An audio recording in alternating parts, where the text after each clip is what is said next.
Considerações, Caio, por favor. Bom, muito generosamente, eu vou dar o benefício da dúvida ao Datafolha e considerar que os números que ensejam aí a nossa discussão de hoje são fidedignos e refletem a realidade dos fatos. Afinal, é impossível ignorar os erros grosseiros dos levantamentos de intenção de voto nas eleições de 2018.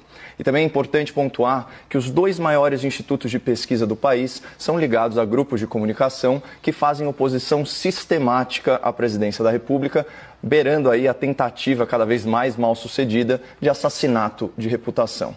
Portanto, dado esse contexto, é plausível cogitar que os números sejam ainda mais favoráveis ao governo federal do que mostra essa pesquisa. Mas, por amor ao debate, vamos supor que o Datafolha acertou dessa vez. E eu vou pegar carona na matéria da Folha de São Paulo, que anunciou em primeira mão os resultados da pesquisa. Então, aspas para o título da matéria. A aprovação a Bolsonaro sobe e é a melhor desde o início do mandato, diz Datafolha. Aqui nós vamos parabenizar o Grupo Folha por criar uma manchete condizente com os fatos.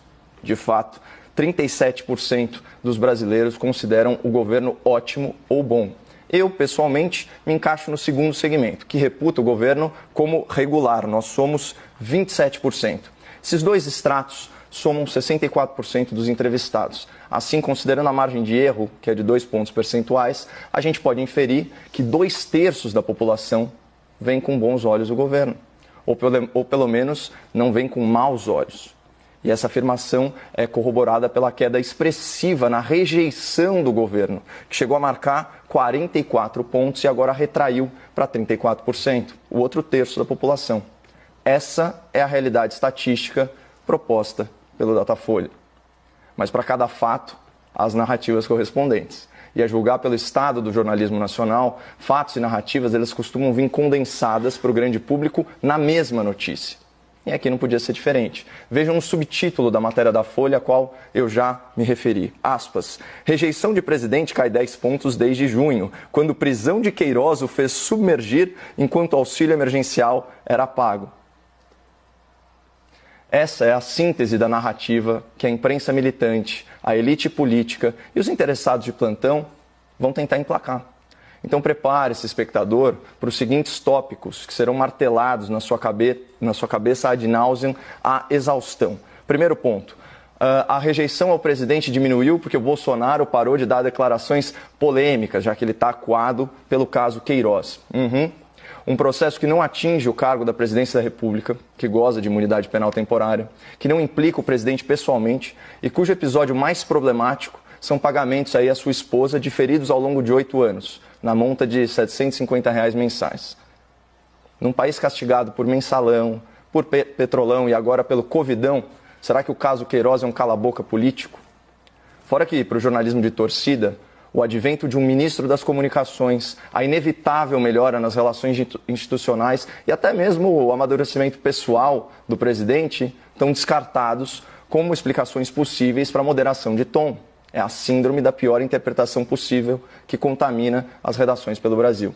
Fora a ingenuidade de achar que a popularidade presidencial pode sair arranhada num conflito verborrágico com as elites da imprensa, do Congresso e do STF, instituições que, segundo o próprio Datafolha, gozam de muito menos prestígio popular que as Forças Armadas e a Presidência da República. Mas vamos tratar do segundo tópico da narrativa, que é o seguinte. A popularidade do presidente se deve ao auxílio emergencial, aquele benefício pago temporariamente a 60 milhões de brasileiros, que é considerado o maior programa de transferência de renda da história e que bancarizou dezenas de milhões de cidadãos antes excluídos da vida financeira nacional. Vamos analisar a situação. A gente está no auge de uma crise econômica e de saúde pública. Mais de 100 mil mortes atribuídas à Covid-19. Índices recorde de desemprego e projeção de uma queda sem precedentes no PIB. Numa situação tão adversa, que gera uma insatisfação natural da população, alguém de boa fé pode atribuir a boa avaliação do governo a uma medida assistencial? Isso é de um elitismo que chega a ser embaraçoso. Porque o que está por trás dessa narrativa é dizer que a aprovação popular em massa está à venda e que o pobre brasileiro só vota com a mão no estômago. Além de ser reducionista, essa explicação ela não faz o menor sentido, porque o Bolsa Família, por exemplo, nunca foi interrompido e ainda assim o lulopetismo não conseguiu se perpetuar no poder. Ou seja, tem muito mais coisa há muito mais entre o céu e a terra, doutor Bruno, orientando a formação da convicção política da população brasileira, incluindo o povo mais vulnerável. Mas tem gente que ignora o quanto pode, que esse é o primeiro governo federal das últimas décadas sem um escândalo de corrupção, e a gente já está avançando aí no 4º semestre de gestão. Um governo que paulatinamente entrega obras de muito impacto social e de infraestrutura nos rincões do Brasil. Um governo de um presidente que, para o bem e para o mal, se comporta da mesmíssima forma desde a eleição, qualquer que seja a situação. Então, concluindo, todo esse capital político do presidente foi diagnosticado agora, tardiamente, pelo Datafolha, ele não se deve a questões pontuais e isoladas. Na verdade, a explicação mais plausível é de natureza psicológica. O presidente está colhendo os frutos da vitimização.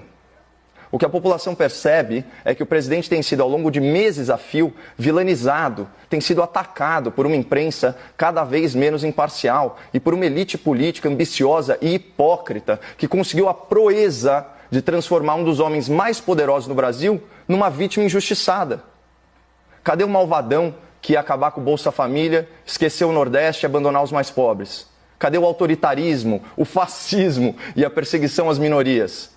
Cadê o miliciano corrupto? O tempo passa e essas acusações permanecem sem provas. E os fatos têm desmentido as narrativas. Gradualmente, a população vai detectar esse padrão.